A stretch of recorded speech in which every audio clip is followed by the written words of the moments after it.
She found the engagement ring receipt in her husband's desk drawer. $15,000 from Cartier. Her heart soared for exactly 3 seconds. Then she found the card. To my Brittany, soon you will be Mrs. Hawthorne. Just need to get rid of the baggage first. She said she did it for the money. Sarah was 7 months How could pregnant. you do this? She was the baggage. What happened next will make your blood boil. A husband who spent 3 years building a trap. A mistress who helped plan attempted murder. A best friend who sold every secret for money. You have the right And a to pregnant remain woman silent. who lost everything. Her home, her money, her family, and nearly her baby. I love you so much. But here's what Marcus Hawthorne did not know. The woman he called baggage used to make grown lawyers cry in courtrooms. The wife he thought was powerless had a mother who spent 30 years learning every dirty trick in family court. And the victim he tried to destroy was about to become his worst nightmare. This is the story of how one woman lost everything and took back even more. Before we begin, I want you to know something important. This story is not just entertainment.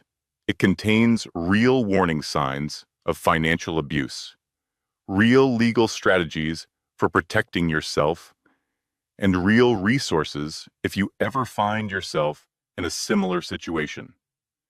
Here's the truth no one tells you. The most dangerous moment in an abusive relationship is not when you find out the truth. It is when you decide to fight back. But sometimes, fighting back is the only way to survive. Every woman deserves to know how predators operate and how to fight back. This is a story about power, not the kind that comes from money or connections, the real kind, the kind that comes from refusing to stay down when life knocks you flat, the kind that comes from family who mortgage their house to save you, the kind that comes from standing up one more time when everything inside you wants to quit. Marcus Hawthorne thought power meant controlling others. Sarah Mitchell learned that true power means never letting anyone control you. The afternoon sun streamed through the tall windows of Marcus Hawthorne's home office, casting long shadows across the mahogany desk where Sarah Mitchell Hawthorne stood, 7 months pregnant, sorting through a stack of financial documents her husband had asked her to organize. It was a task she had done 100 times before. Marcus was meticulous about his paperwork, but terrible at filing.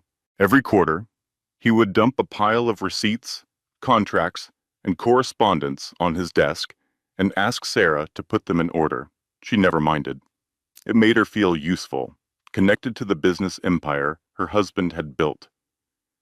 Today, however, something was different. Tucked between 2 tax documents, Sarah found a leather portfolio she had never seen before. It was expensive, the kind Marcus used for his most important personal matters. Curious, she opened it. The first thing she saw was a receipt from Cartier. $15,000 for a princess cut engagement ring purchased 3 weeks ago. Sarah's heart lifted. An engagement ring? They were already married, of course, but maybe Marcus was planning something special. A vow renewal, perhaps, or a push present for the baby. He had been so distant lately, working long hours, traveling constantly. Maybe this was his way of making up for it. She smiled, running her fingers over the receipt. This was the Marcus she had fallen in love with, the romantic who had pursued her relentlessly, who had made her feel like the most important woman in the world. Then she found the card. It was cream-colored stationery, thick and expensive, the kind Marcus used for personal correspondence. His handwriting was unmistakable. Those sharp, confident strokes she had once found so attractive. Sarah read the words once, then again, then a third time, because surely she must be misunderstanding. To my Brittany, the card read, soon you will be Mrs. Hawthorne. Just need to get rid of the baggage first. All my love, M. The portfolio slipped from Sarah's fingers. Brittany, his executive assistant. the young blonde woman who always seemed to be standing a little too close to Marcus at company events, the woman Sarah had dismissed as harmless because Marcus had assured her there was nothing to worry about. Soon you will be Mrs. Hawthorne. Get rid of the baggage. Sarah's hands went instinctively to her pregnant belly. The baby kicked, strong and insistent, as if sensing that something was terribly wrong. She was the baggage, her and the child growing inside her. The child Marcus had seemed so happy about just 6 months ago. The child he had cried over when they saw the ultrasound together, calling it the greatest blessing of his life. All lies. Every single moment had been a lie. Sarah stood frozen in the middle of the office, her mind racing through the past 3 years of her marriage. Every late night at work, every business trip that stretched longer than planned, every time Marcus had looked at his phone and smiled at a message he never showed her. She had trusted him completely. She had given up her career for him, her independence, intentions, her entire identity. And all that time, he had been planning to throw her away like garbage. The anger came first, hot and overwhelming. She wanted to storm downstairs and confront him. She wanted to scream and throw things and make him feel even a fraction of the pain that was tearing through her chest. But then something else took over. Something cold and calculating. Something that remembered she had graduated top of her class from Duke Law School. Something that remembered she had been a rising star at one of Charlotte's most prestigious law firms before Marcus convinced her to give it all up. Sarah took a deep breath, then another. She pulled out her phone and photographed the card, the receipt, the portfolio, the drawer where she had found them. She checked the metadata on the photos to make sure the date and time were recorded. Then she put everything back exactly as she had found it. The card and the portfolio between the tax documents in their original pile. He thinks I am stupid, Sarah whispered to herself, her voice barely audible in the quiet office. That is his first mistake. She walked out of the office, closing the door softly behind her.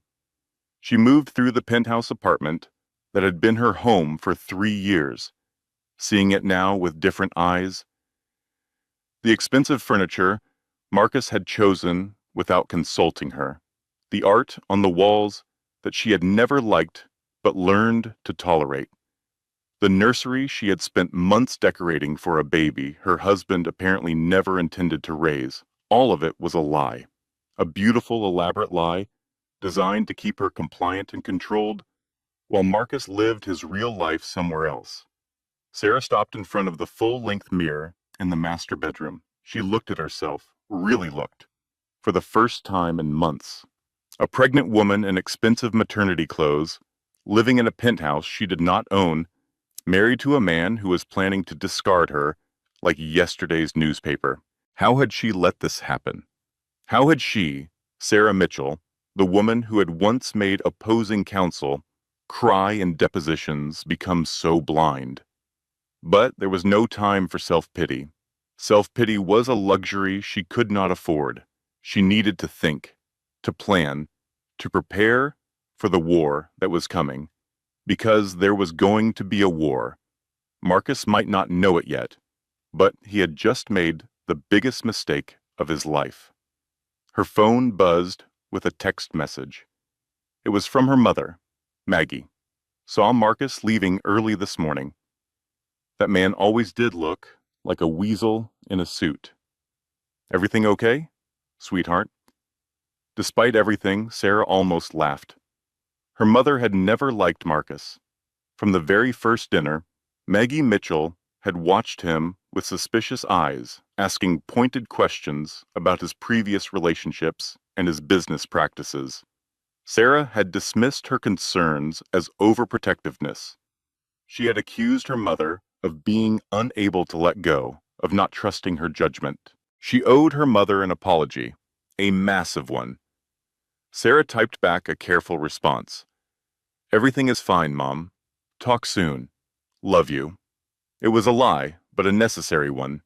She needed time to figure out her next move before anyone, including her parents, knew what was happening. She went to the window and looked out at the Charlotte skyline.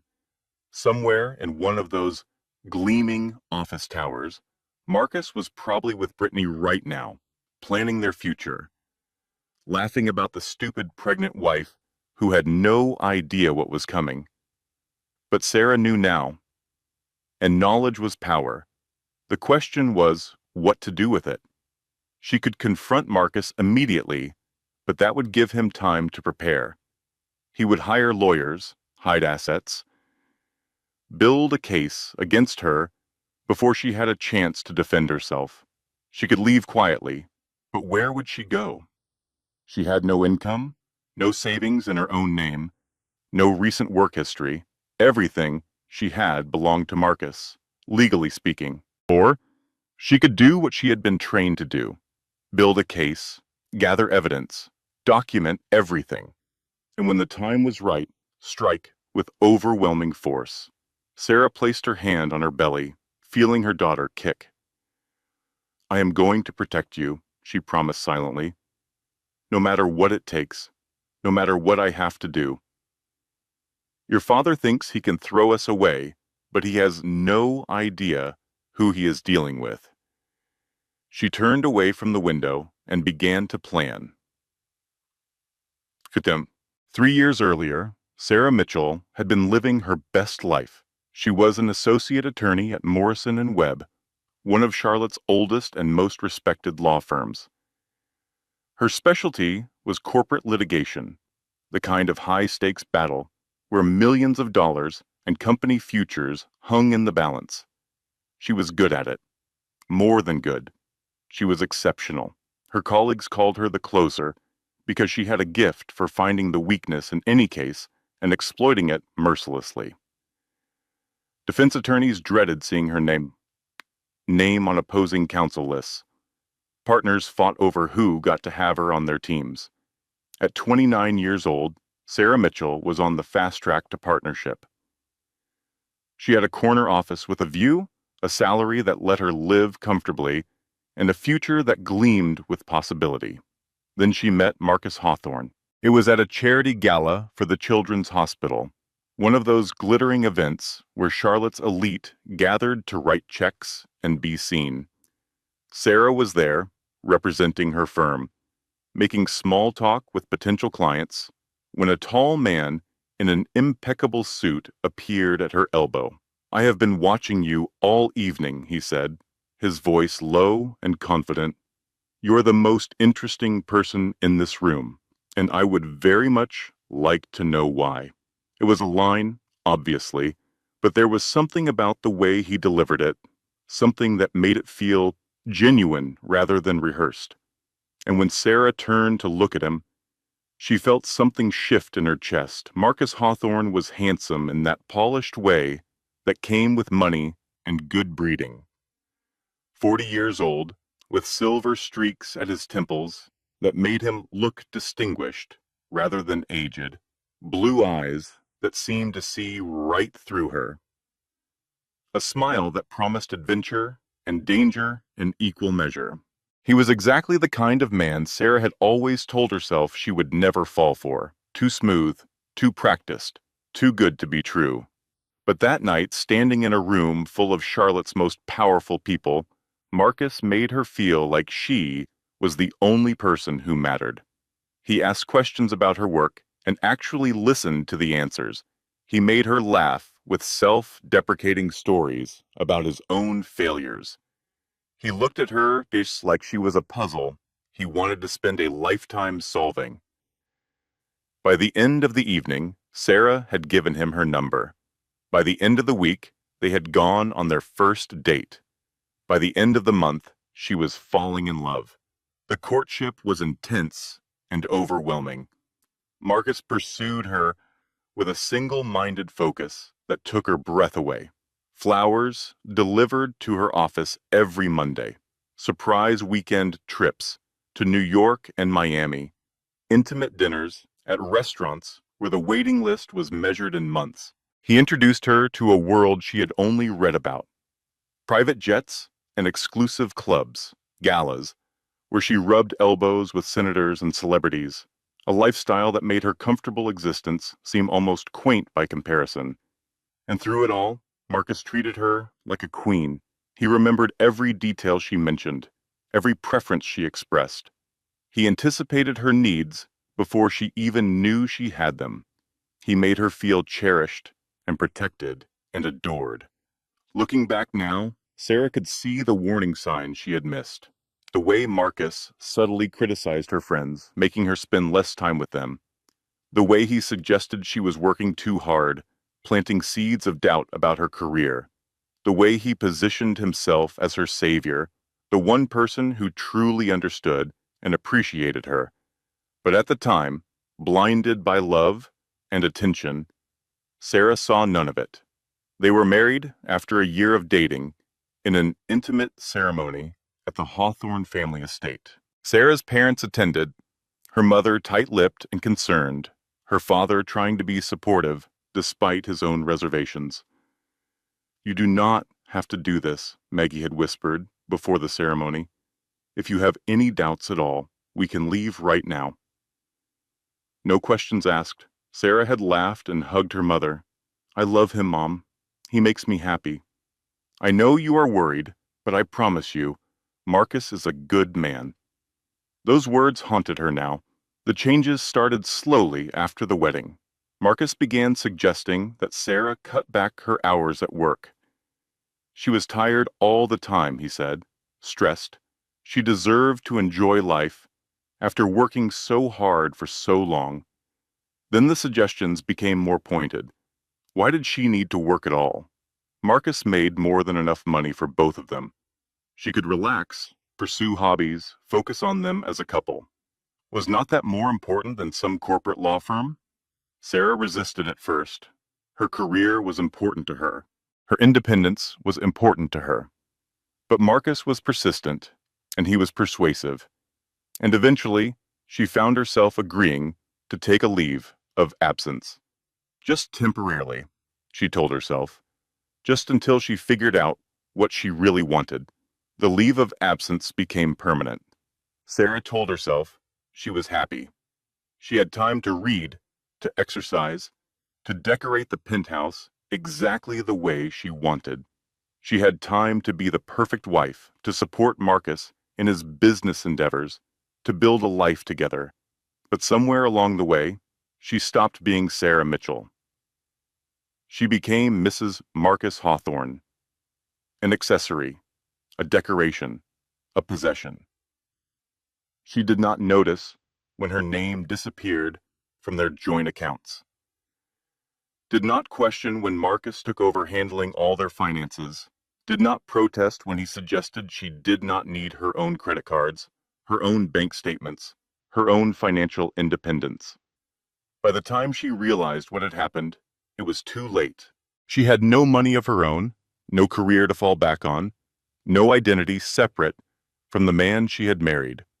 And now, standing in the ruins of her marriage, with a baby on the way, and nothing to her name, Sarah finally understood the trap she had walked into. Marcus Hawthorne had not married her because he loved her. He had married her because he saw something he wanted to own and control. And for 3 years, he had systematically dismantled every part of her life that existed outside of him. But he had made schauen, betrachtet what critical error. He had forgotten that beneath the designer clothes and the careful makeup, beneath the role of dutiful wife she had learned to play so well, Sarah Mitchell was still a fighter, and she was about to remind him exactly who he had married. Sarah spent the next 24 hours pretending everything was normal. She made dinner for Marcus when he came home from work. She listened to his stories about meetings and deals and office politics. She smiled and nodded, and played the role of devoted wife so perfectly that he never suspected a thing. All the while, her mind was racing, planning, strategizing, building a case the way she had been trained to do. She needed evidence. More than just the card and the receipt. She needed documentation of everything Marcus had done over the past 3 years. The accounts he had hidden from her, the assets he had moved, the lies he had told. She needed allies, people who could help her navigate the legal minefield ahead. Her old colleagues at Morrison and Webb, her parents, anyone who might be willing to stand with her against one of Charlotte's most powerful businessmen. And she needed a plan, a step-by-step strategy for extricating herself from this marriage with her dignity, her child, and at least some of her assets intact. Sarah fell asleep that night with her mind still churning, running through scenarios and contingencies like a chess player planning moves ahead. She was awakened the next morning by voices in the bedroom. Marcus was standing at the foot of the bed, flanked by two men she had never seen before. One was thin and severe-looking, wearing an expensive gray suit and carrying a leather briefcase. The other was heavy-set and clinical, holding a clipboard and watching her with unsettling detachment. Sarah sat up, her heart immediately hammering. Her hand went instinctively to her belly, to the baby she had to protect. Marcus, what is going on? Who are these people? Marcus moved closer, his face arranged in an expression of deep concern. It was masterfully done, the kind of performance that would have fooled anyone who did not know what he really was. Sarah, honey, he said, his voice gentle and worried. I need you to stay calm. Everything is going to be okay. What are you talking about? Stay calm about what? The thin man in the gray suit stepped forward. Mrs. Hawthorne, my name is Arthur Pendleton. I am your husband's attorney. His attorney? Sarah's blood ran cold. Why does my husband need an attorney in our bedroom at 7 in the morning? And I am Dr. Raymond Harrison, the heavy-set man added. I am a psychiatrist. Your husband has asked me to conduct an evaluation. An evaluation? Sarah looked from face to face, trying to understand what was happening. Marcus, explain this to me right now. Marcus sat on the edge of the bed, reaching for her hand. Sarah pulled back instinctively. Honey, Marcus said, his voice dripping with manufactured sadness. We are all worried about you. The mood swings, the paranoia, the things you have been saying lately. I think you need help. Professional help. Sarah felt the walls closing in. What things? I have not said anything. I do not know what you are talking about. Dr. Harrison consulted his clipboard. Mrs. Hawthorne, your husband has documented several concerning incidents. He says you have accused him of poisoning your food, that you believe the neighbors are spying on you, that you have made statements suggesting you might harm yourself.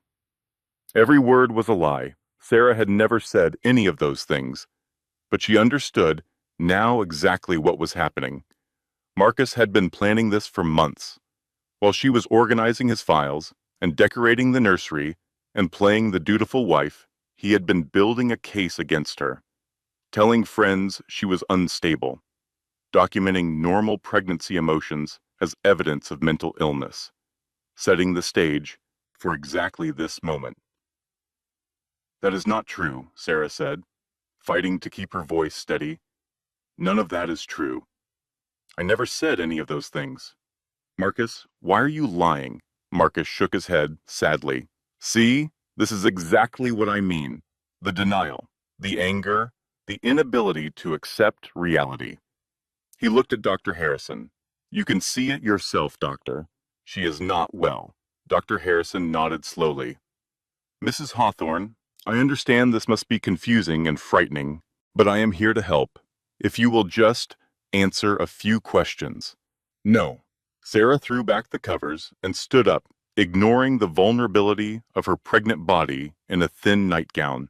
I am not answering anything without my own attorney present. That is my legal right, Dr. Harrison frowned. Mrs. Hawthorne, I am only here to help. Then you can help me by leaving my bedroom. Sarah grabbed her robe and wrapped it around herself, trying to project a confidence she did not feel. All of you, get out, now. Marcus's mask slipped, Just for a moment, Sarah saw the real man underneath. The cold calculation, the barely contained anger, the predator who had been wearing a human costume for 3 years. Sarah, he said, his voice losing its gentle tone. Do not make this harder than it needs to be. Harder for whom? Sarah shot back. You? She turned to the attorney. Mr. Pendleton, I assume you are here to deliver some kind of legal document. Whatever it is, hand it over and get out of my home. Pendleton's thin lips curved into something that was almost a smile. He opened his briefcase and extracted a thick stack of papers. Mrs. Hawthorne, your husband has filed for divorce. Given your documented mental instability, he will be seeking full custody of the child upon birth. Additionally, you are being served with an eviction notice. You have 72 hours to vacate the premises. Sarah took the papers, her hands remarkably steady despite the earthquake happening inside her chest. Full custody, eviction, mental instability. Marcus had thought of everything. This is my home, Sarah said. I have lived here for 3 years. Actually, Marcus replied, all pretense of concern gone now. The house is in my company's name. It always has been. You are just a guest who overstayed her welcome. He straightened his tie. I will have someone pack your things. He turned and walked out of the bedroom, followed by Dr. Harrison. Pendleton lingered for a moment, studying Sarah with cold professional interest. A word of advice, Mrs. Hawthorne, he said quietly. Do not fight this. Your husband has resources you cannot possibly match. The more you struggle, the worse this will be for you. Take the settlement we are offering and walk away. What settlement? $5,000. Enough to start over somewhere else. Somewhere far from Charlotte. Sarah stared at him. $5,000. After 3 years of marriage. After giving up her career, her independence, her entire life. $5,000 and a demand to disappear. Get out, she said. Get out of my house. It is not your house, Pendleton replied. But have it your way. We will see you in court. He left, closing the bedroom door behind him with a soft click. Sarah stood alone in the room that had been hers for 3 years. She listened to the sounds of Marcus and his entourage leaving. The front door closing, car engines starting. Then the silence crashed over her. Her legs gave out. She sank onto the bed, clutching the divorce papers to her chest, trying to process what had just happened. In the span of 10 minutes, she had lost everything. Her home, her marriage, her future. And if Marcus had his way, she would lose her child too. The tears came then, hot and uncontrollable. Sarah cried like she had not cried since she was a child. Great heaving sobs that shook her entire body. She cried for the life she thought she had, for the husband she thought she knew, for the future she had imagined with such naive certainty. But even as she cried, a small part of her mind was already working, analyzing, planning. Marcus thought he had won. He thought he had broken her completely, left her with nothing to fight back with. He was wrong. Sarah Mitchell had been a shark before she ever met Marcus Hawthorne, and sharks did not stay beaten for long. She wiped her eyes and reached for her phone. Time to call in reinforcements. The Starlight Motel was the kind of place Sarah would never have noticed in her old life. It sat on the outskirts of Charlotte. A faded 2-story building with a flickering neon sign and a parking lot full of cars that had seen better days. But it was cheap. $49 a night, payable in cash. And right now, cheap was all Sarah could afford. She had emptied her secret savings that afternoon. $347, squirreled away over 2 years from grocery money and small purchases Marcus never questioned. It was not much, but it was hers. Everything else was gone. Her credit cards had been canceled within hours of Marcus serving the divorce papers. Her access to the joint checking account had been revoked. Even her car, the sleek BMW Marcus, had bought her as a wedding gift. was technically in his name. She had driven away from the penthouse in her old Honda Civic, the car she had owned before the marriage, the one Marcus had wanted her to sell, but she had stubbornly kept in storage. Thank God for small acts of defiance. Now she sat on the sagging motel bed, staring at her phone, trying to figure out her next move. She called her parents first. The phone rang and rang before clicking to an automated message. We are sorry. The number you have dialed is no longer in service. Sarah frowned and tried again. Same message. She tried her father's cell phone. Out of service. Her mother's cell. Out of service. That was impossible. Her parents had had the same home phone number for 30 years. They were not the type to suddenly change all their contact information. Unless someone had changed it for them. Marcus. He must have done something. Cut their phone lines. Blocked their numbers. Found some way to isolate her from her family before she even knew she needed them. The realization was chilling. How long had he been planning this? How many moves ahead had he thought? Sarah tried her best friend next. Rachel Bennett had been her closest confidant since law school. They had studied together, celebrated together, supported each other through every challenge and triumph. If anyone would help her now, it was Rachel. The phone rang 3 times before going to voicemail. Hey, it is Rachel. Leave a message. Rach, it is Sarah. I am in trouble. Big trouble. Marcus filed for divorce, and I think he is trying to take my baby. Please call me back as soon as you can. I really need to talk to you.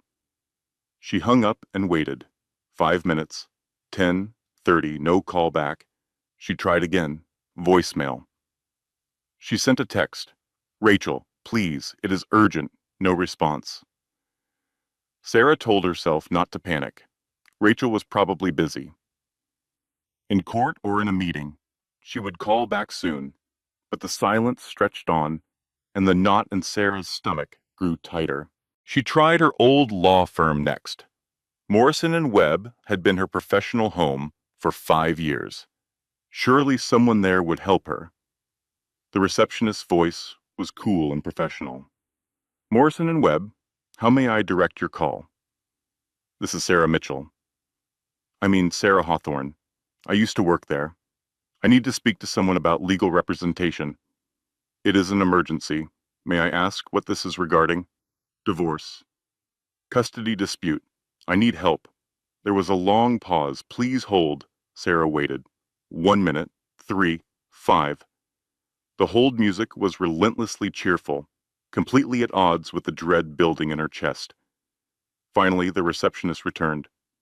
I am sorry, Miss Mitchell, but given your circumstances and the Hawthorne family's relationship with our senior partners, we cannot represent you. It would be a conflict of interest. The line went dead. Sarah stared at the phone in her hand. Conflict of interest. The Hawthorne family's relationship. Marcus had connections to her old firm that she had never known about. He had closed that door before she even knew she needed to walk through it. She tried 3 more law firms that evening. Each one either declined to represent her or never returned her call. Marcus had either gotten to them first, or his reputation alone was enough to scare them away. By midnight, Sarah had exhausted every contact she could think of. Her family was unreachable. Her best friend was not responding. Her professional network had shut her out. She was completely, utterly alone. The baby kicked, a strong flutter against her belly. Sarah placed her hand over the movement, feeling the life growing inside her. Not completely alone. I am going to figure this out, she whispered to her unborn child. I do not know how yet, but I promise you, I am going to figure this out. She did not sleep that night. She lay awake in the lumpy motel bed, staring at the water-stained ceiling, running through options in her mind. She needed a lawyer, someone willing to go up against Marcus and his money and his connections. Someone who was not afraid of powerful enemies. She needed evidence, documentation of Marcus's lies and manipulation. proof that his accusations of mental instability were fabricated.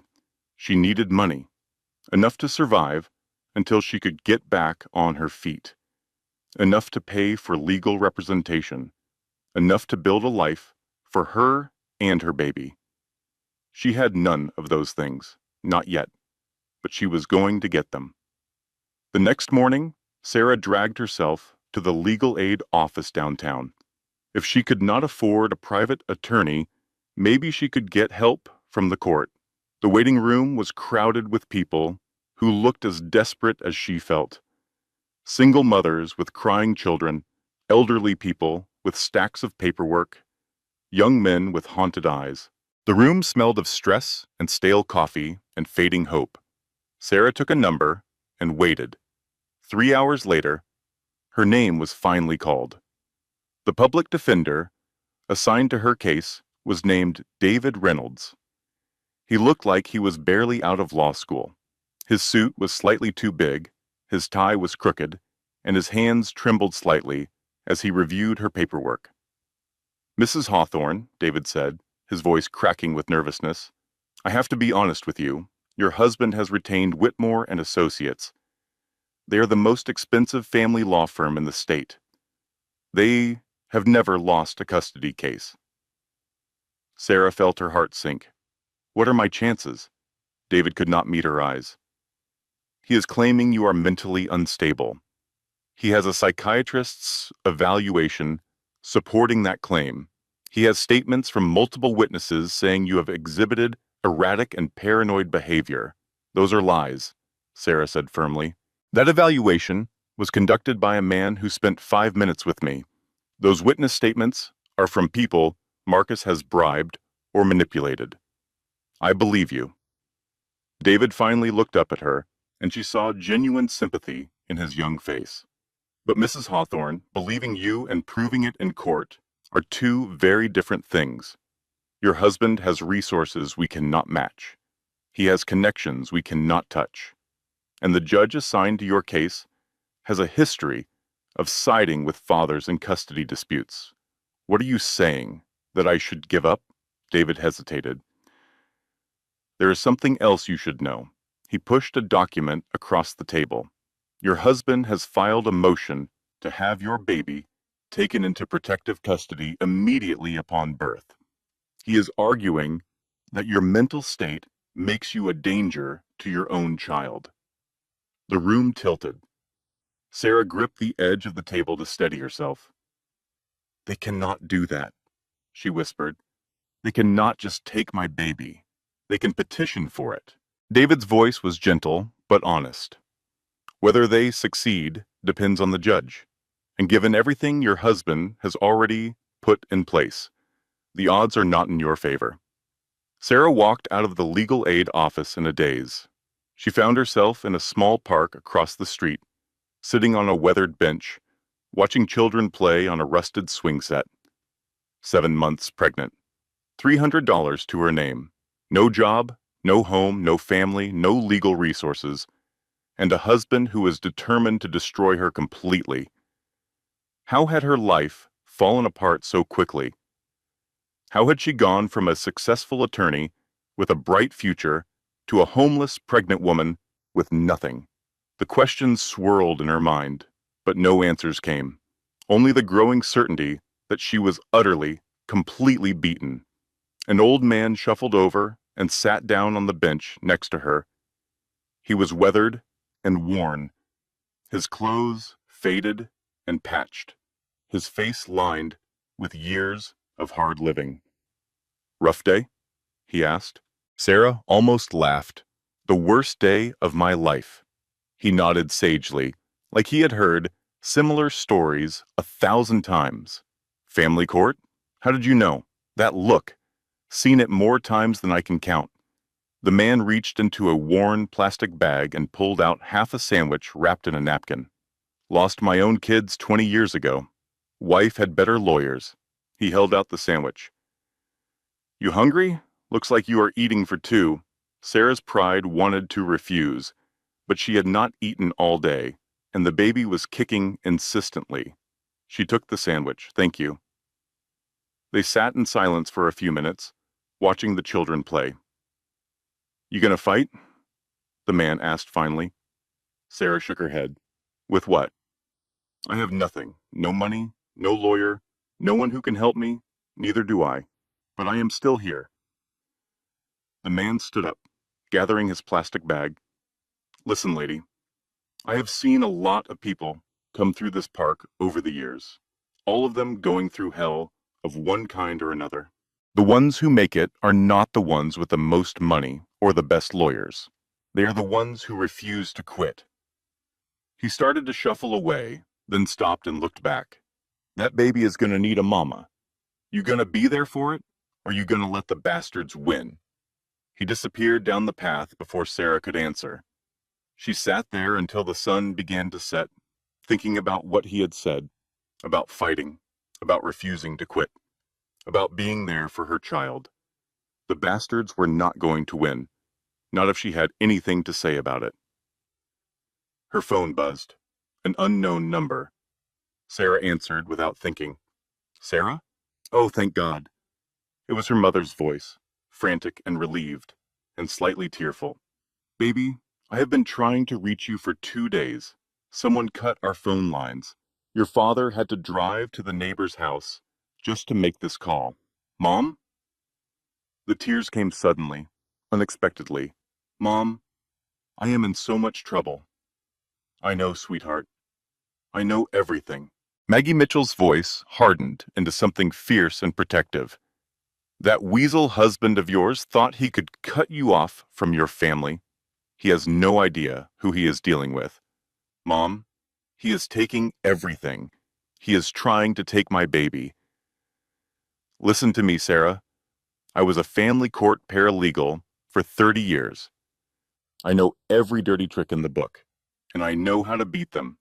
Your father and I are coming to Charlotte first thing tomorrow morning. What can you do? He has so much money. He has lawyers. He has connections everywhere. Maggie Mitchell laughed, but there was no humor in it. Marcus Hawthorne thinks he is powerful because he has money. But he is about to learn that there is something more powerful than money. What is that? A mother protecting her daughter. Maggie's voice softened. Do not give up, baby. Do not you dare give up. Help is on the way. For the first time since finding that card in Marcus's office, Sarah felt something other than despair. She felt hope. Maggie Mitchell arrived in Charlotte the next morning like a 5'2" force of nature. She took one look at the Starlight Motel and immediately declared it unacceptable. Within an hour, she had moved Sarah to a slightly better establishment with weekly rates, a working deadbolt, and at least some semblance of cleanliness. Then she got to work. Sarah watched in amazement as her mother transformed the small motel room into a command center. Papers covered every surface. A laptop was set up on the desk. A whiteboard had been propped against the wall, covered in notes and diagrams. Mom, Sarah said hesitantly, what is all this? This is 30 years of family court experience, sweetheart, Maggie smiled grimly. I may not have your law degree, but I know how these cases work, and I know how to fight dirty when someone threatens my family. Robert Mitchell, Sarah's father, sat quietly in the corner. At 65, he had the weathered look of a man who had spent his career dealing with the worst humanity had to offer. Retired now from the Charlotte Police Department, he still had the eyes of a detective. Watchful, calculating, missing nothing. Tell us everything, Maggie said. From the beginning. Do not leave anything out. So, Sarah did. She told them about finding the card and the receipt, about the ambush the next morning, about the lies Marcus had told and the documents she had been forced to sign, about the phone calls that went unanswered and the doors that had been slammed in her face. When she finished, Maggie and Robert exchanged a look, the kind of look that comes from 40 years of marriage, a conversation held entirely without words. That man is dumber than he thinks he is, Maggie said finally. What do you mean? He thinks he planned everything perfectly. Maggie pulled out a stack of printouts from her bag. But he left a trail, a mile wide. All we have to do is follow it. For the next several hours, Maggie laid out what she had discovered. First, the psychiatrist, Dr. Raymond Harrison, the man who had declared Sarah mentally unstable after a 5-minute conversation. Maggie had found records showing that his medical license had been suspended twice in 2 states for falsifying mental health evaluations. He is a hired gun, Maggie explained. Defense attorneys use him to discredit witnesses. Prosecutors know his testimony is worthless. If we can prove his evaluation of you was fraudulent, the whole thing falls apart. Second, the Mistress. Brittany Cole had been on the Hawthorne Financial Group payroll for 2 years, but her salary was 3 times what it should be for an executive assistant. That is embezzlement, Maggie said. He is funneling company money to his girlfriend and disguising it as salary. The board of directors probably has no idea. Third, and most importantly, the hidden assets. Marcus had been transferring money to offshore accounts for years. The Cayman Islands, Switzerland, Liechtenstein. Near as Maggie could tell, he had hidden nearly $4 million that should have been part of the marital estate. How did you find all this? Sarah asked, genuinely stunned. Maggie smiled. 30 years in family court, sweetheart. I know where to look and who to ask. Also, your father called in some favors from his old contacts at the department. Robert nodded from his corner. Marcus Hawthorne is not as careful as he thinks. There are people who have been watching him for a while now. What kind of people? The kind who are very interested in where his money comes from and where it goes. Sarah felt a spark of hope ignite in her chest. Can we use any of this? That is why we are going to see your young lawyer tomorrow, Maggie said. He may be inexperienced, but inexperienced lawyers are hungry. And hungry lawyers fight harder. David Reynolds stared at the evidence Maggie had assembled, his eyes growing wider with each new document. This is incredible, he said finally. If we can get this admitted into evidence, it changes everything. That is why I brought it, Maggie replied. Now, what do you need from us? David thought for a moment, his earlier nervousness giving way to something that looked like determination. We need to challenge the psychiatric evaluation, he said. If we can prove Dr. Harrison's history of falsifying reports, we can get his testimony thrown out. Already done. Maggie handed him another folder. Documentation from the medical boards of Georgia and Tennessee. His license was suspended twice. He paid fines both times. He should never have been allowed to evaluate anyone. David took the folder, flipping through its contents. This is good.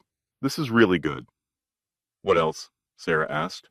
We need to prove Marcus lied about his finances. David looked at the bank records Maggie had gathered.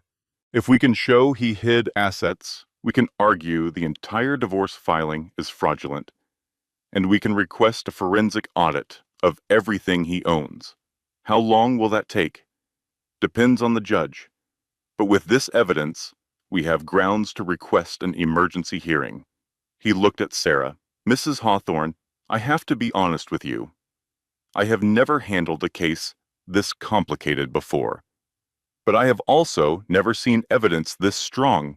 If you are willing to fight, I think we have a real chance. Sarah looked at her mother, her father, her young, inexperienced lawyer, who was willing to go up against one of Charlotte's most powerful men.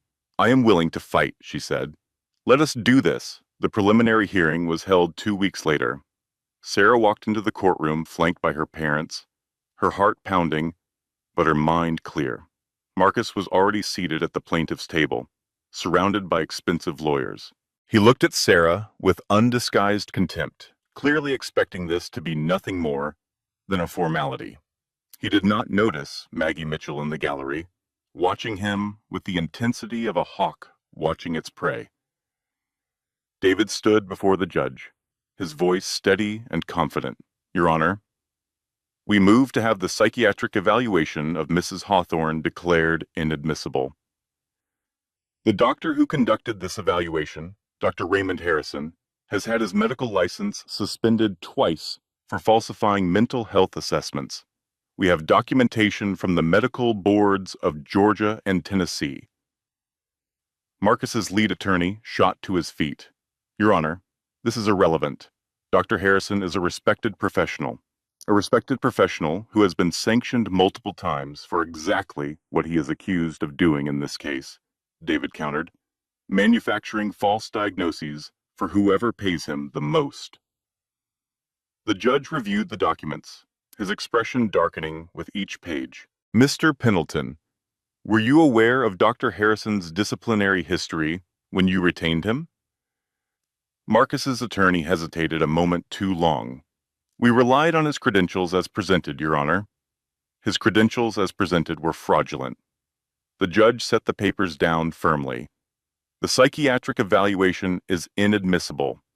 I am also ordering an investigation into potential perjury charges against Dr. Harrison. Sarah watched Marcus's face go pale. Furthermore, David continued, we have evidence that Mr. Hawthorne has been concealing marital assets in offshore accounts. We request full financial disclosure and a forensic audit of all accounts connected to Hawthorne Financial Group. Marcus's attorney did not even attempt to object. He was too busy whispering urgently with his client. Motion granted, the judge ruled. And Mrs. Hawthorne, you will retain all parental rights pending trial. There will be no protective custody order for your unborn child. Sarah burst into tears of relief. David squeezed her hand under the table. After the hearing, Marcus intercepted her in the hallway. His mask of civility had cracked, revealing the monster underneath.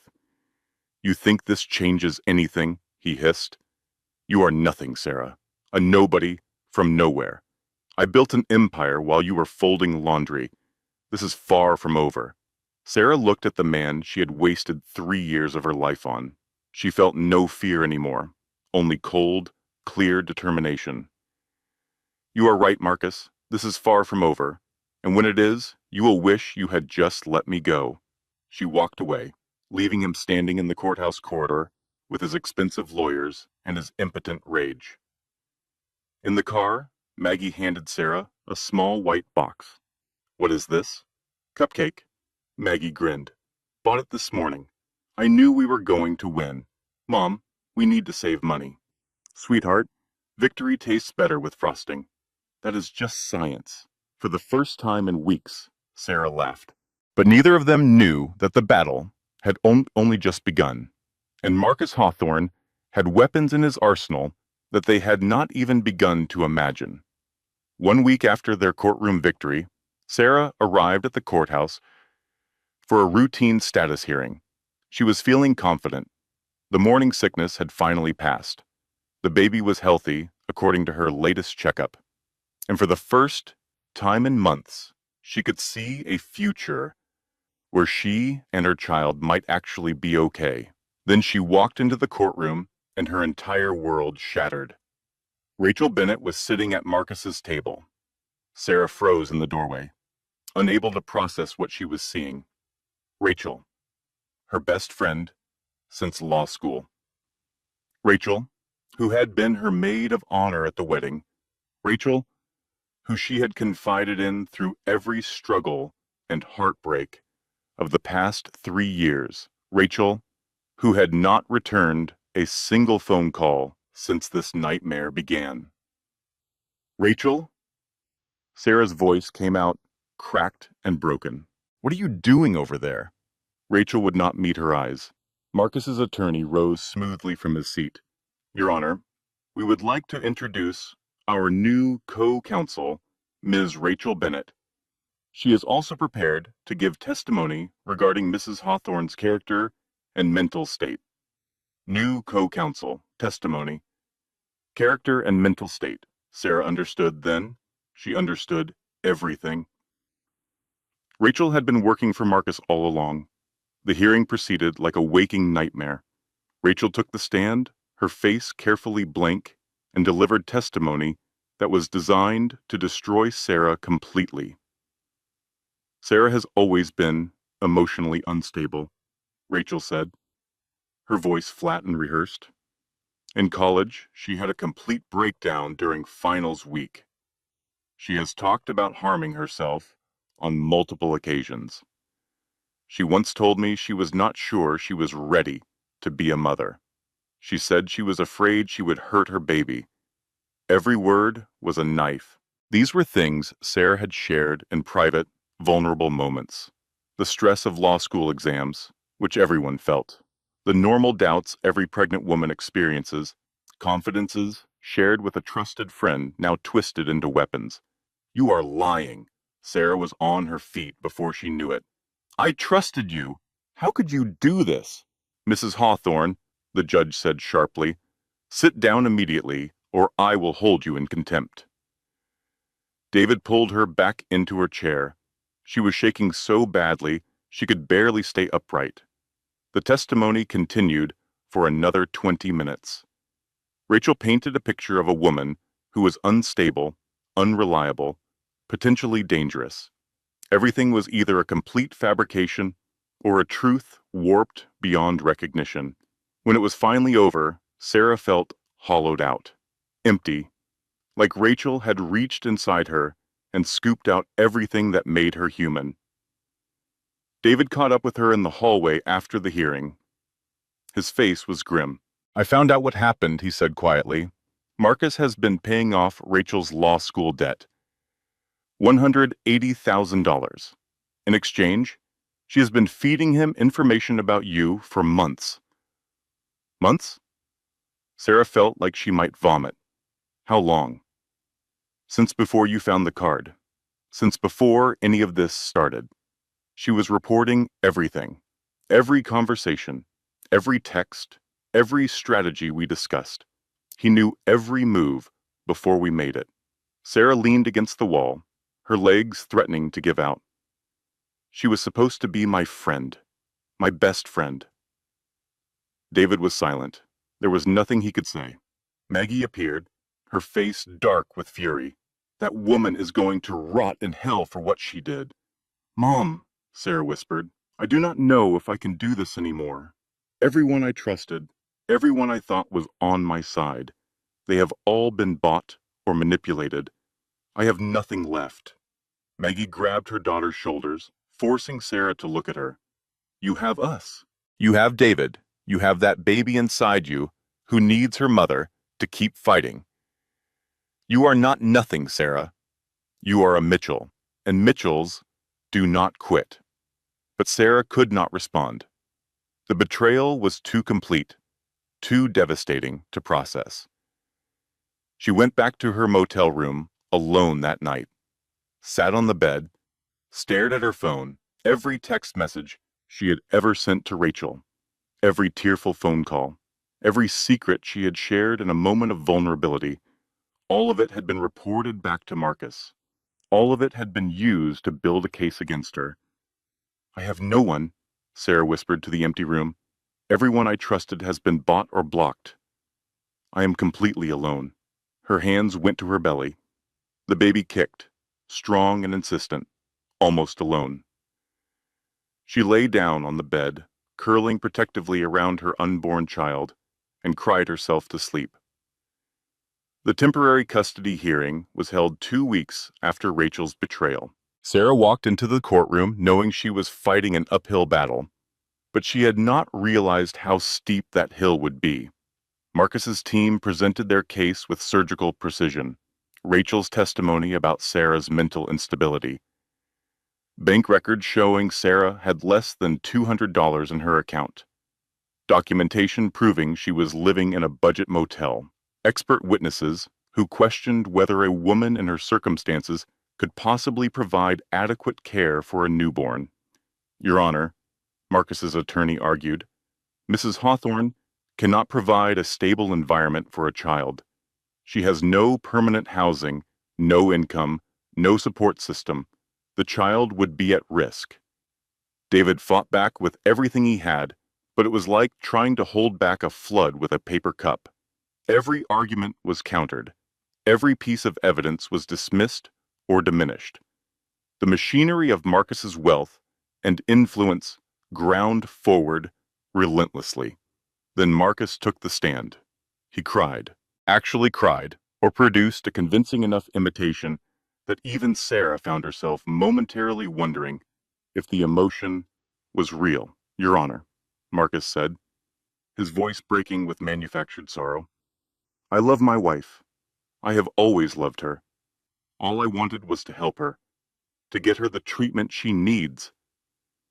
But she has become paranoid, delusional. She accuses me of things I would never do. He paused, dabbing at his eyes with a handkerchief that probably cost more than Sarah's weekly motel bill. I am terrified for my child. What if something happens when she is alone with the baby? What if her mental state deteriorates further? I could never forgive myself if harm came to my son or daughter, because I did not act to protect them. Sarah watched the judge's face soften with sympathy. For Marcus, the man who had spent 3 years methodically destroying her life was now playing the victim, and it was working. The ruling came down like a guillotine. Given the totality of circumstances presented, the judge said, I am granting Mr. Hawthorne temporary custody of the child upon birth. Mrs. Hawthorne will have supervised visitation only, pending completion of a full psychological evaluation by a court-appointed psychiatrist. The world stopped. Sarah heard the words, but they did not seem real. Temporary custody, supervised visitation, psychological evaluation. They were going to take her baby, the baby she had carried for 7 months, the baby she had talked to every night, promising to protect it no matter what, the baby that was the only good thing to come from her disastrous marriage. They were going to hand her child to the man who had lied and cheated and manipulated his way through their entire relationship. She heard herself speaking, though the words seemed to come from somewhere far away. Please, please, you cannot do this. I am not mentally ill. I am not a danger to anyone. I am just a pregnant woman who got divorced by a man with better lawyers. Mrs. Hawthorne, the judge said coldly, emotional outbursts like this are precisely why I am concerned about your stability. The hearing ended. David led Sarah out of the courtroom, supporting her arm because her legs had apparently stopped working properly. Outside, she found a bench and collapsed onto it. A few minutes later, someone sat down beside her. She looked up to see the homeless man from the park, the one who had given her half his sandwich weeks ago. Back again? He asked. They are taking my baby. The man was quiet for a long moment. That is worse than mine. I just got a parking ticket today. He paused. You gonna keep fighting? Sarah did not answer. She was not sure she had any fight left. Listen, the man said. I told you before. The people who make it through hell are not the ones with the most money. They are the ones who refuse to quit. He stood up, adjusting his worn coat. That baby is gonna need a mama? You gonna be that mama, or you gonna let the bastards win? He walked away before she could respond. Sarah sat there until darkness fell. Then she went back to her motel room and called David. Find me everything you can on Marcus's financial records, she said. Every transaction, every transfer, every hidden account. I am not done yet.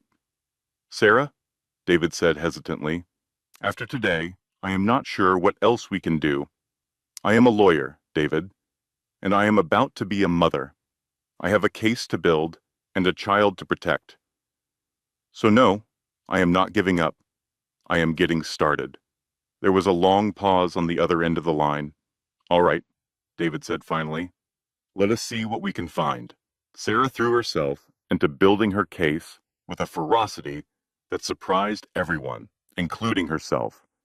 She found a job working night shifts at a 24-hour diner on the outskirts of Charlotte. It was humiliating work for a former corporate attorney, pouring coffee, serving pie, cleaning up messes left by drunk customers at 3 in the morning. But it proved she could support herself. Every paycheck went into a savings account with only her name on it. Every shift was documented, creating a paper trail that showed she was responsible, reliable, employed. She moved out of the motel and into a small apartment in a modest part of town. 400 square feet, barely room for a bed and a crib, but it was clean and safe and hers. The lease was in her name. The utilities were in her name. For the first time in years, she had something that belonged to her alone. Maggie and Robert mortgaged their house to hire a private investigator. When Sarah protested, her mother shut her down immediately. "That is my grandbaby," Maggie said fiercely, "and you are my daughter. There is nothing in this world I would not do for either of you. Now stop arguing and let us get to work." The investigator, a former FBI agent named Frank Wheeler, was worth every penny of what they paid him. 2 weeks later, he delivered his findings. "Brittany Cole has a criminal record," Frank said, spreading documents across Sarah's tiny kitchen table. "Fraud charges from 5 years ago. Credit card schemes, identity theft, the works." The charges were mysteriously dropped right around the time she started working for Marcus. Sarah leaned forward. "What else?" "Hawthorne Financial Group is under federal investigation for money laundering. The FBI has been building a case for over a year. Your husband does not know it yet, but he is about to have much bigger problems than a divorce." A fierce satisfaction spread through Sarah's chest. "And the hidden assets? 4 million in offshore accounts, just like your mother suspected. But there is more." Frank pulled out another document. Marcus took out a massive loan against his company's shares 3 years ago. Used it to pay off gambling debts in Las Vegas and Macau. The loan is held by a private equity firm, and he has missed the last 2 payment deadlines. The man is leveraged up to his eyeballs. One wrong move, and his whole empire comes crashing down. David called that same evening with news of his own. "Sarah, I found something huge. The prenup you signed?" "I tracked down the original draft from Marcus's previous attorney. The version you signed is different. Paragraphs were removed, terms were altered. You were defrauded." "What does that mean?" "It means the prenup is almost certainly void. Fraud in the execution. If I can prove this to the judge, you are entitled to half of everything Marcus owns, including those hidden millions." The second hearing was held on a crisp autumn morning. The leaves on the courthouse lawn had turned gold and red, and Sarah felt like the season of her own life was finally changing.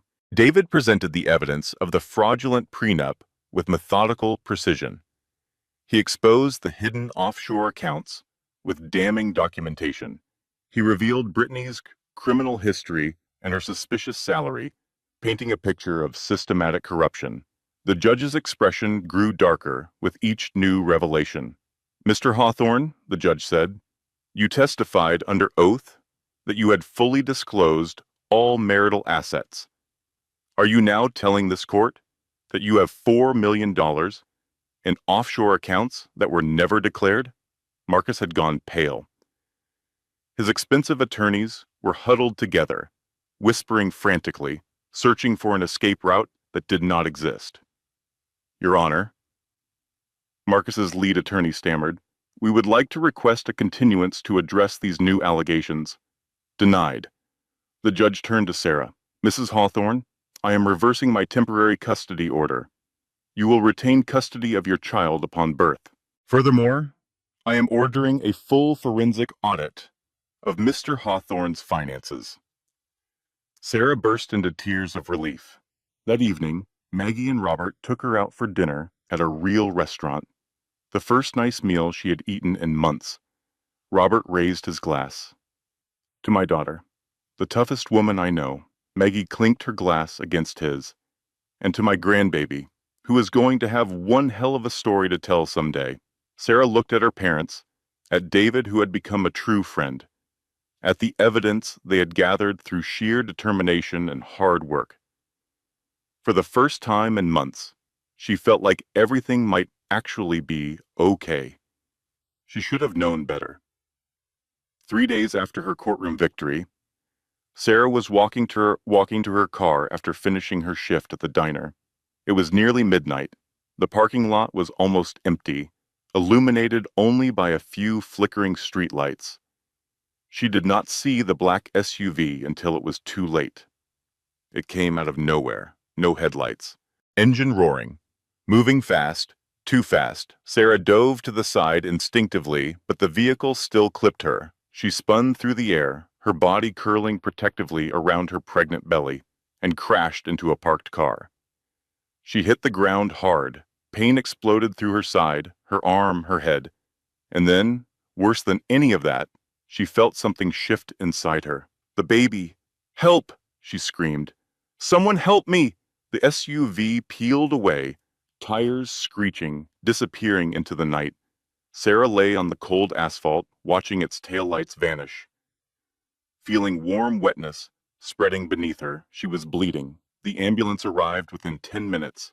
The paramedics worked quickly, stabilizing her, cutting away her clothes, shouting medical terminology she could barely process through the haze of pain and terror.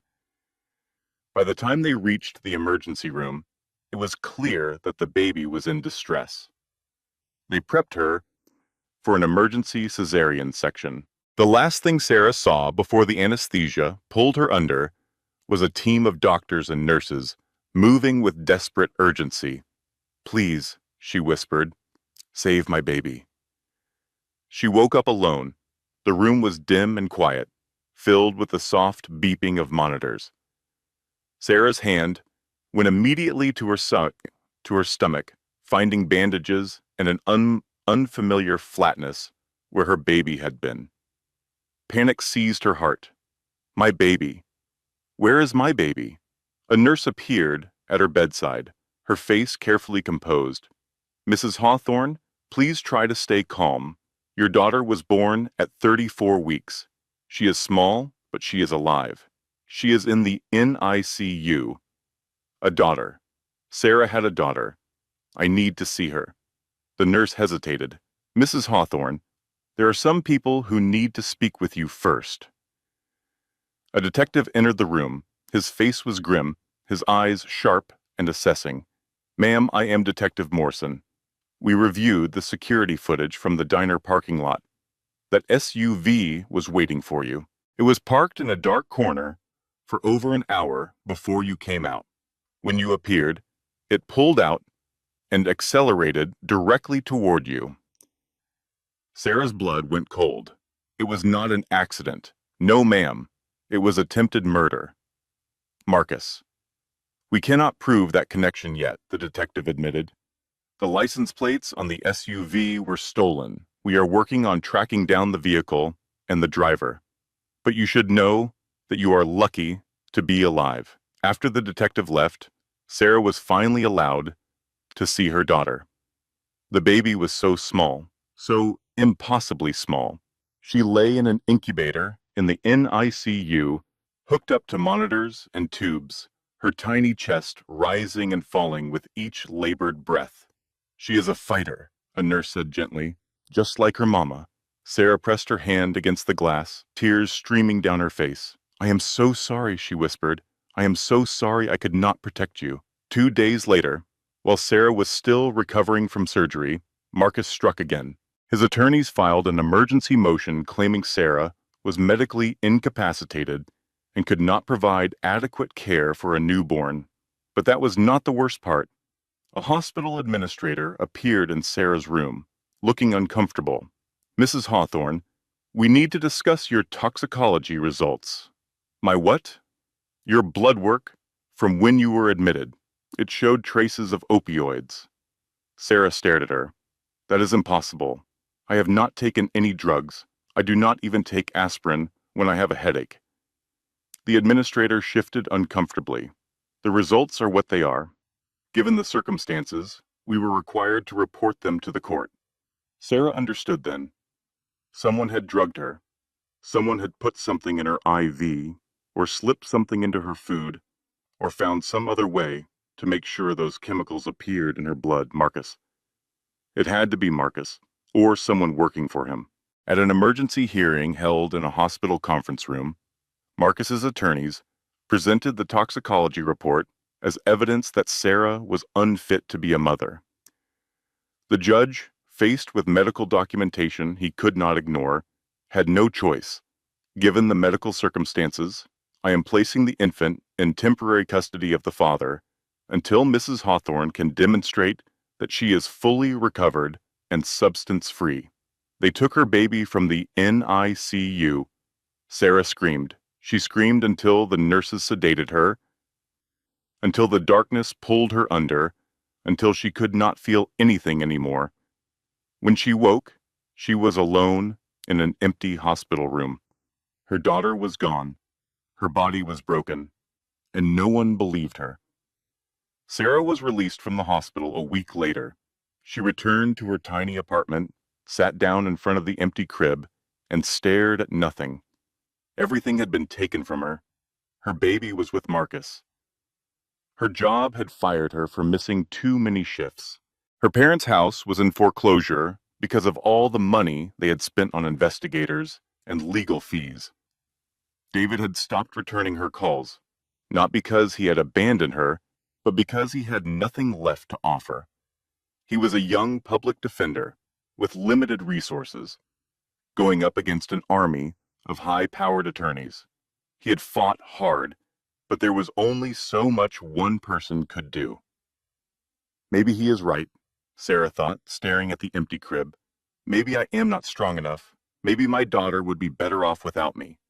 The thought terrified her, not because it was cruel, but because a part of her was starting to believe it.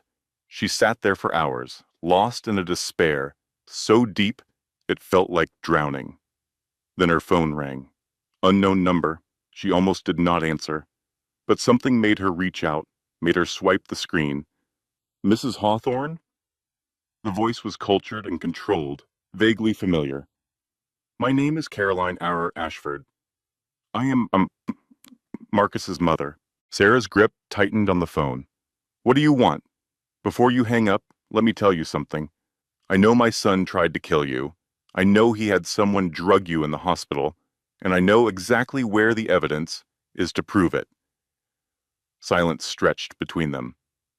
Why would you tell me this? Sarah finally asked. Because I despise my son, and I am not going to let him raise my granddaughter. They met at a small cafe on the outskirts of Charlotte, the kind of place where no one asked questions and no one paid attention to who came and went. Caroline Ashford was exactly what Sarah had expected a Hawthorne matriarch to be. Elegant, composed, intimidating. But there was something else in her eyes, something that looked almost like guilt. I will be blunt, Caroline said, stirring her tea with practiced grace. I raised a monster. I have spent 20 years watching Marcus destroy everything and everyone he touches. His first wife, his second wife, countless other women in between. Sarah's jaw dropped. His first wife? He told me he had never been married before. He lies about everything. Caroline set down her spoon. You are his third wife, Sarah. The first one, Jennifer, took a settlement and signed a non-disclosure agreement after he broke her arm. The second one, Michelle, disappeared 3 years ago. I do not know what happened to her, and I am afraid to ask. Why are you telling me this now? Why not before? Because of my granddaughter. Caroline's carefully composed facade cracked, just for a moment. I watched my own husband destroy our family. I was too weak to stop him. Marcus became what he is because I failed to protect him from his father's influence. But that baby is innocent, and I will not let history repeat itself. She slid a USB drive across the table. What is this? Everything. Recordings of Marcus and Brittany discussing the accident before it happened. Evidence that Brittany paid a hospital employee to put opioids in your IV. Financial records showing the full extent of the money laundering. Testimony from Jennifer, Marcus's first wife, who is willing to come forward. Sarah stared at the small device. It felt impossibly light for something that could change everything. Why did you not use this yourself? Because he would know it came from me, and he would find a way to bury it, just like he buries everything else. Caroline met Sarah's eyes. I need someone with nothing left to lose. Someone who will not stop until Marcus faces justice. You have every reason to want him destroyed, and now you have the weapons to do it. Sarah picked up the USB drive. I never expected help from you. I thought you hated me. I hated that I knew what he would do to you, and I could not stop it. Caroline stood, gathering her purse. Make him pay, Sarah, for both of us, for all the women he has hurt.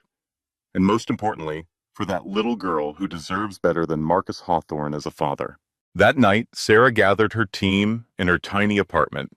Maggie, Robert, David, who had come back the moment she called with news. And now, Caroline, working in secret against her own son. They reviewed the evidence on the USB drive. It was damning beyond anything Sarah had imagined. Audio recordings of Marcus and Brittany planning the accident. We just need to scare her, Marcus's voice said on the recording. Maybe rough her up a little, make her lose the baby. Then we can say she is mentally unstable and take custody without any problems. Text messages between Brittany and a hospital employee named James Walsh, $5,000 to add something to her IV. Make it look like she is using drugs. Nobody will believe anything she says after that. Financial records showing wire transfers to offshore accounts, shell companies, and suspicious entities that federal investigators had been tracking for months. Robert used his old police contacts to dig deeper. The SUV that hit Sarah had been rented by Brittany's brother using a fake ID. The fake ID had been made by a forger Marcus had used before. We have enough, David said, his voice tight with excitement. We have more than enough. They contacted the FBI agent who had been building the money laundering case against Hawthorne Financial Group. When he saw what they had, his response was immediate. Mrs. Hawthorne, with this evidence, we can bring RICO charges. This is not just fraud anymore. This is organized crime. Sarah looked at the empty crib in the corner of her apartment. Soon, she would fill it again. Soon, her daughter would come home. The final custody hearing was scheduled for a cold December morning. Christmas decorations sparkled in the courthouse windows, incongruously cheerful against the gray winter sky. Marcus Hawthorne arrived like a king returning to his castle. $5,000 suit, team of expensive lawyers, the smug confidence of a man who had never faced real consequences for anything in his life. He looked across the courtroom at Sarah, sitting alone with only David beside her, and he smiled. She looks defeated, he whispered to his lead attorney. This will be over by lunch. He did not notice that Sarah was smiling too. The hearing had barely begun when the courtroom doors burst open. FBI agents in tactical gear streamed into the room. Behind them came Detective Morrison, the same detective who had investigated the hit and run. Marcus Hawthorne, the lead agent announced, you are under arrest for wire fraud, money laundering, conspiracy to commit murder, and RICO violations. The courtroom erupted into chaos. Marcus's face cycled through emotions faster than Sarah could track.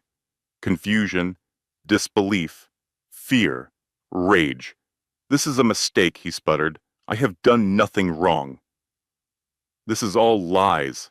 You have the right to remain silent, the agent continued, snapping handcuffs around Marcus's wrists. I strongly suggest you use it. As they pulled Marcus toward the door, Sarah stood up and walked toward him. The agents paused, allowing her a moment. She looked at the man who had systematically destroyed her life, the man who had tried to take her child, her freedom, her sanity, the man who had tried to kill her and their unborn daughter. You thought I was powerless, Sarah said quietly. You spent 3 years making sure of it. No money, no job, no connections. You isolated me from my family. You turned my best friend into a spy. You tried to have me committed, when I would not go quietly. And when none of that worked, you tried to murder me, Sarah, Marcus started, his voice desperate now that the reality of his situation was finally sinking in. Please, you have to understand. I was under pressure. I made mistakes. I understand perfectly. Sarah leaned closer, her voice dropping to a whisper. You thought you were marrying a helpless housewife you could manipulate and discard. But you forgot something important, Marcus. I was a lawyer before I was your wife. Did you really think I would let you win? The agents pulled him away. His screams echoed down the corridor until the doors closed behind him. Outside the courthouse, Brittany Cole was being arrested as well. She was sobbing hysterically, her designer makeup running down her face in black rivers. This is not fair, she wailed. He told me we would be together. He promised we would have everything, ma'am. The detective said flatly, You have the right to remain silent. I suggest you exercise it. Rachel Bennett was next. She tried to run when she saw the officers approaching, but they caught her before she reached the end of the block. Sarah, Rachel screamed as they handcuffed her. Please, I can explain. He threatened me. He said he would destroy my career if I did not cooperate. Sarah walked past without a word. There was nothing left to say to the woman who had pretended to be her friend while selling her out at every turn. Back in the courtroom, the judge reviewed the evidence that had been presented. Given the extraordinary circumstances revealed today, the judge said, I am granting full and permanent custody of the minor child to Mrs. Sarah Hawthorne. Mr. Hawthorne's parental rights are hereby terminated. Furthermore, I am awarding Mrs. Hawthorne the full value of the hidden marital assets, totaling approximately $4.2 million, as well as 50% of all remaining marital property. Sarah broke down in tears. Maggie wrapped her arms around her. Robert wiped his eyes. Even David was crying. 2 hours later, Sarah walked into the facility where her daughter had been held in protective custody during the legal proceedings. The social worker brought out a small bundle wrapped in a pink blanket. The baby's eyes were open now, alert and curious, looking up at her mother with something that might have been recognition. Sarah took her daughter in her arms for the first time since the night they had been torn apart. The baby cooed softly, one tiny hand reaching up to grasp Sarah's finger. I am so sorry, Sarah whispered, tears streaming down her face. Mama is here now. No one is ever going to take you from me again. I promise you, sweetheart, I promise. The nurse smiled.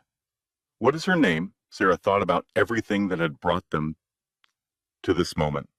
The darkness and the fear, the betrayals and the battles, the moments when she had wanted to give up, and the people who had refused to let her. Hope, Sarah said. Her name is Hope. Sarah stood at the window of her new office, looking out at the Charlotte skyline. The view was different from this angle. Better, somehow. Brighter. The Mitchell Foundation occupied the entire top floor of a renovated building downtown. What had started as a small nonprofit to help women escape abusive marriages had grown into something much larger. A legal aid clinic, a shelter network, a counseling center, a beacon of hope for women who had been where Sarah once was. The walls were covered with photographs, clients who had found safety, families who had been reunited, letters from women who said the foundation had saved their lives. On her desk sat a framed picture of Hope, now a year old, grinning at the camera, with 2 tiny teeth visible in her smile.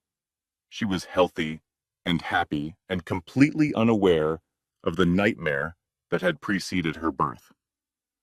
A knock at the door interrupted Sarah's thoughts. Your 2 o'clock is here, her assistant said. Send them in. The door opened to reveal a young woman, maybe 25, with haunted eyes and fresh bruises poorly hidden under makeup. She clutched her purse like a shield, looking around the office with the wary alertness of a prey animal.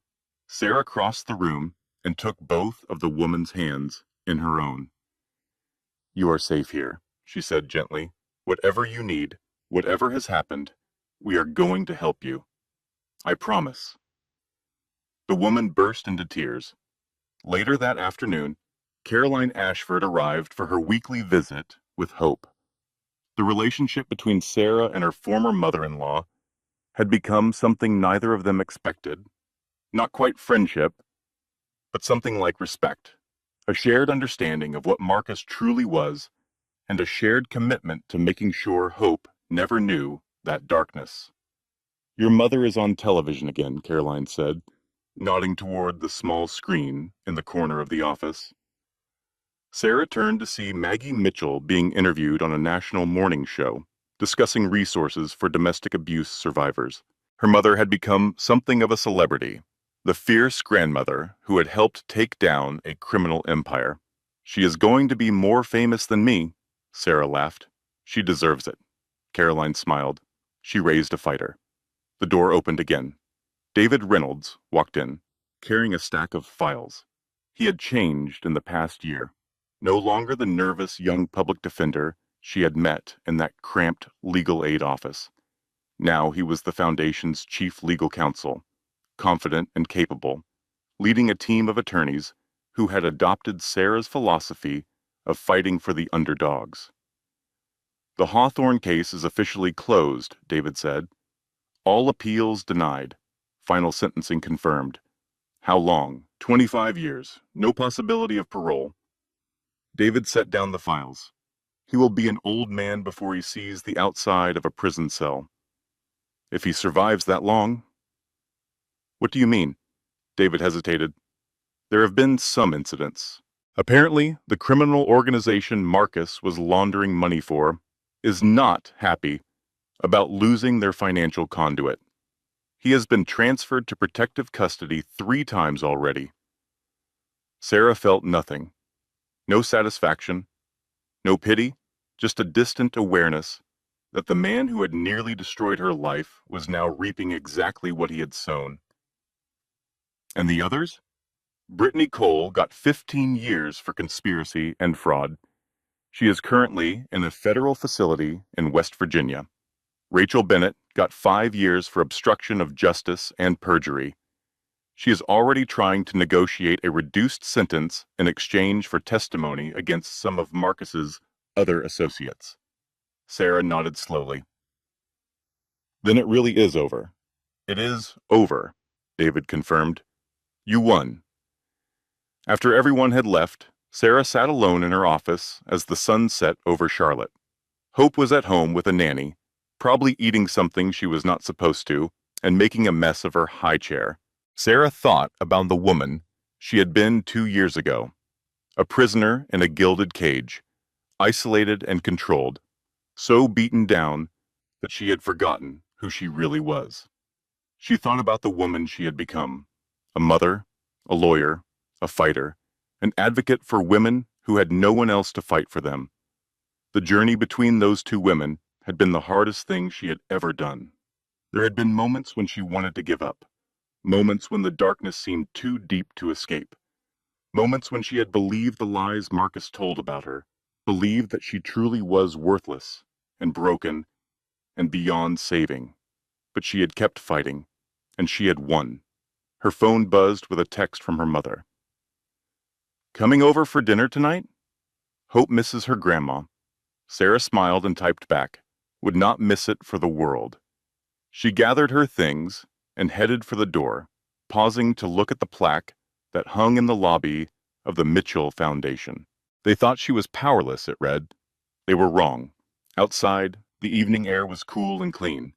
Sarah walked to her car, thinking about dinner with her family, thinking about Hope's smile, thinking about all the women the Foundation would help in the coming years. Marcus Hawthorne had thought he was crushing a helpless victim. He had been so very wrong, and now, surrounded by the family who had fought beside her and the life she had built from the ashes of her old one, Sarah Mitchell finally understood what real power looked like. It looked like hope. It looked like love. It looked like a woman who refused to be broken. Now, if stories about strong women overcoming impossible odds speak to your soul, you are in the right place. This channel is built for women who have been through storms and came out stronger. Women who refuse to be victims. Women who fight for themselves and for each other. This story is not just about revenge. It is about reclaiming your identity when someone tries to erase you. It is about the power of family who refuse to let you fall.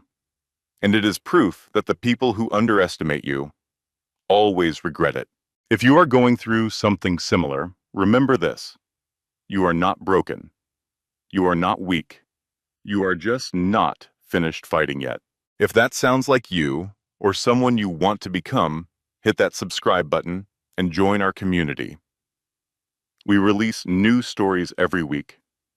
And trust me, you do not want to miss what is coming next. Drop a comment telling me, have you ever trusted someone who turned out to be completely different than you thought? I read every single comment, and your stories inspire the content we create here. Now, settle in, get comfortable, and let me tell you how Sarah Mitchell went from homeless and pregnant to watching her husband get dragged away in handcuffs. Let us begin. This content was carefully researched, crafted, and manually edited by our team to bring you meaningful stories with real lessons. Every detail was chosen to inspire, educate, and remind you of your own strength. Thank you for being here. Now go be someone's hope today.